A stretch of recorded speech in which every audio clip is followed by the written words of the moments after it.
অহংকারী জায়গা আমি আল্লাহর দরজায় হবে না।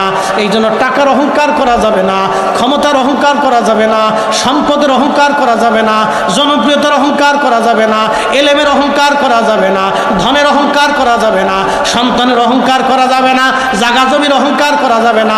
মানব হিসেবে আমাদের কোনো অহংকার নাই, আমলের অহংকার করা যাবে না, এলেমের গৌরব করা যাবে না। আমরা মানুষ, আমাদের কোনো অহংকার নাই। অহংকার একমাত্র আল্লাহর।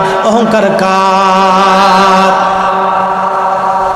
আদম সফিল্লাহ অহংকার করলো, আল্লাহর সাথে তর্ক করলো। আল্লাহ রাব্বুল আলামিন বলেন, দূর হয়ে যা, বিতাড়িত হয়ে যা, আমি আল্লাহর দরজায় আর তোর কোনো জায়গা নাই।